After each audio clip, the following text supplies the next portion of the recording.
ਦੇ ਮੌਸਮ 'ਚ ਅਕਸਰ ਭਰਾਵਾਂ ਦੀਆਂ ਮੱਝਾਂ ਗਾਵਾਂ ਦੇ ਥਣਾਂ ਨੂੰ ਲੋਹ ਪੈ ਜਾਂਦੀ ਏ, ਸਾੜੂ ਪੈ ਜਾਂਦਾ ਹੈ, ਹਵਾਨੇ 'ਚ ਭਲ ਪੈ ਜਾਂਦੀ ਏ। ਤਿੰਨਾਂ ਚੀਜ਼ਾਂ ਵਾਸਤੇ ਜਿਹੜਾ ਨਾ ਨੁਸਖਾ ਹੈ, ਇਹਨੂੰ ਸ਼ੇਅਰ ਲਾਜ਼ਮੀ ਕਰਿਓ, ਰੀਪੋਸਟ ਲਾਜ਼ਮੀ ਕਰਿਓ। ਕੌੜਾ ਮਸਾਲਾ ਜਿਹੜਾ ਹੁੰਦਾ ਹੈ ਨਾ, ਕੌੜਾ ਮਸਾਲਾ, ਉਹਦੇ ਨਾਲ ਲੋਹ ਵੀ ਠੀਕ ਹੋ ਜਾਂਦੀ ਏ, ਸਾੜੂ ਵੀ ਠੀਕ ਹੋ ਜਾਂਦਾ ਤੇ ਭਲ ਵੀ ਠੀਕ ਹੋ ਜਾਂਦੀ ਹੈ। ਤੇ ਵੈਸੇ ਤੇ ਲੋਹ ਭਾਲੀ ਜਿਹੜਾ ਬੜਾ ਅੱਛਾ ਨੁਸਖਾ ਧਨੀਆ ਹੁੰਦਾ, ਲੇਕਿਨ ਉਹ ਸਰਦੀ 'ਚ ਚੰਗਾ ਨਹੀਂ ਹੁੰਦਾ, ਗਰਮੀ 'ਚ ਚੰਗਾ ਹੁੰਦਾ। ਇਹ ਦਾਦਰ ਮਿਰਚ ਲੈ ਲੈਣੀ ਹੈ। ਫੀ ਜਾਨਵਰ ਦਾ ਤੁਹਾਨੂੰ ਨੁਸਖਾ ਦੱਸਾਂਗਾ, ਮੈਂ ਤਾਂ 5-7 ਜਾਨਵਰਾਂ ਦਾ ਬਣਾਉਣ ਲੱਗਾ। ਦਾਦਰ ਮਿਰਚ ਲੈ ਲੈਣੀ ਹੈ 1 ਪਾ, ਕਾਲੀ ਮਿਰਚ ਲੈ ਲੈਣੀ ਹੈ ਤਕਰੀਬਨ ਅੱਧ ਪਾ, ਠੀਕ ਹੈ, ਅੱਧ ਪਾ ਕਾਲੀ ਮਿਰਚ ਲੈ ਲੈਣੀ ਹੈ, ਪਾ 1 ਦਾਦਰ ਮਿਰਚ ਲੈ ਲੈਣੀ ਹੈ। ਇਹ ਕਾਲੀ ਜੀਰੀ ਹੈ, ਕਾਲੀ ਜੀਰੀ ਲੈ ਲੈਣੀ ਹੈ ਅੱਧ ਪਾ, ਅੱਧ ਪਾਈ ਸੁੰਡ ਲੈਣੀ ਹੈ ਪੀਸੀ, ਤੇ ਅੱਧ ਪਾਈ ਸਫੇਦ ਜੀਰਾ ਲੈਣਾ, ਠੀਕ ਹੈ।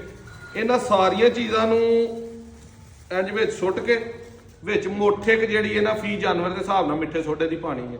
ਇਹਨਾਂ ਸਾਰੀਆਂ ਚੀਜ਼ਾਂ ਨੂੰ ਪਾਊਡਰ ਨੂੰ ਮਿਕਸ ਕਰਕੇ ਤੇ ਸਰੋਂ ਦਾ ਤੇਲ ਲੈ ਲੈਣਾ। ਸਰੋਂ ਦਾ ਲੱਭ ਜੇ, ਮਿੱਠਾ ਤੇਲ ਲੱਭ ਜੇ, ਜ਼ੈਤੂਨ ਦਾ ਤੇਲ ਲੱਭ ਜੇ, ਗਿਰੀ ਦਾ ਤੇਲ ਲੱਭ ਜੇ, ਇਹ ਸਾਰੇ ਹੀ ਤੇਲ ਕੋਈ ਵੀ ਹੋਏ ਤੇਲ 'ਚ ਦੇਣਾ, ਪਾਣੀ 'ਚ ਨਹੀਂ ਦੇਣਾ। ਇਹਦੀਆਂ ਪਿੰਨੀਆਂ ਬਣਾ ਕੇ ਤੇ ਜਾਨਵਰ ਨੂੰ ਦੇ ਦੇਣੀ ਹੈ। 1 ਦਿਨ ਦੀ ਖੁਰਾਕ ਹੈ, 2 ਦਿਨ ਲਾਜ਼ਮੀ ਦੇਣੀ ਹੈ।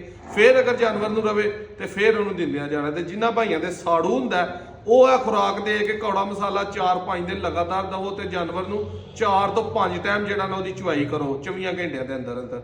ਔਰ ਅਮੋਕਸੀਜੈਂਟ ਟੀਕਾ ਮਿਲਦਾ ਹੈ, ਅਮੋਕਸੀਜੈਂਟ ਕਿਸੇ ਵੀ ਤੁਸੀਂ ਮੈਡੀਕਲ ਸਟੋਰ ਤੇ ਟੁਰ ਜਾਓ, ਅਮੋਕਸੀਜੈਂਟ ਵੀ ਮਿਲਦਾ ਹੈ, ਟਰਾਈ ਐਕਸਲ ਵੀ ਮਿਲਦਾ। ਦੋਵੇਂ ਟੀਕੇ ਬਹੁਤ ਅੱਛੇ ਨੇ, ਅੱਗੇ ਵੀ ਵੀਡੀਓ 'ਚ ਕਈ ਦਫਾ ਦੱਸਿਆ। ਉਸ ਤੋਂ ਬਾਅਦ ਤੁਸੀਂ ਜਿਹੜਾ ਜਾਨਵਰ ਦਾ ਜਦੋਂ ਸਾੜੂ ਠੀਕ ਹੋਈਏ, ਥਾਨ ਅਗਰ ਪੂਰਾ ਨਾ ਹੋਏ, ਫਿਰ ਉਹਨੂੰ ਥੋਮ ਦੀ ਖੀਰ ਬਣਾ ਕੇ ਦਵੋ। ਉਹ ਕਿਵੇਂ ਬਣਾਉਣੀ ਹੈ?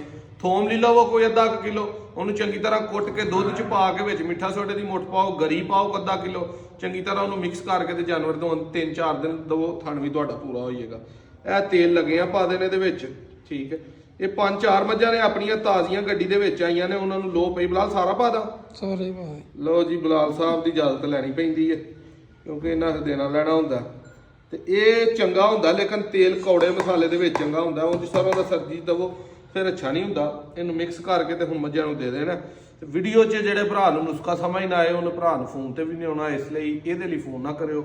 ਹੋਰ ਜੇ ਕੋਈ ਕਿਸੇ ਮੁਤਲਕਾ ਫੋਨ ਹੋਏ ਤੇ ਉਹ ਮੈਸੇਜ ਕਰ ਲਿਆ ਕਰੋ। ਤੇ ਬਾਕੀ ਯਾਰ ਬੜੇ ਜੇ ਭਰਾ ਯਕੀਨ ਮੰਨੋ ਕਿ ਮੈਸੇਜ ਸੁਣੀਦੇ ਨੇ ਨਾ ਸਾਰਾ ਦਿਨ, ਤੇ ਉਹ 1000 ਮੈਸੇਜ ਦੇ ਵਿੱਚੋਂ 600 ਜਿਹੜਾ ਨਾ ਉਹਨਾਂ ਮੈਸੇਜਾਂ 'ਚ ਨਾਦਰ ਭਈਆ ਮੱਝ ਲੈਣੀ ਹੈ, ਲੈ ਲਈਏ ਨਾ ਲਈਏ, ਕਿੰਨੇ ਦੀ ਹੋਣੀ ਚਾਹੀਦੀ ਹੈ। ਦੋਸਤੋ ਇੰਨਾ ਟਾਈਮ ਨਹੀਂ ਹੁੰਦਾ ਆਪਣੇ ਕੋਲ ਕਿ ਅਗਰ 1000 ਬੰਦੇ ਮੱਝ ਲੈਣੀ ਹੈ ਤੇ ਮੈਂ ਉਹਨੂੰ ਸਾਰਾ ਦਿਨ ਦੱਸਾਂ ਕਿ ਆਹ ਯਾਰ ਇੰਨੇ ਦੀ ਲੈ ਲੈ, ਇੰਨੇ ਦੀ ਲੈ ਲੈ।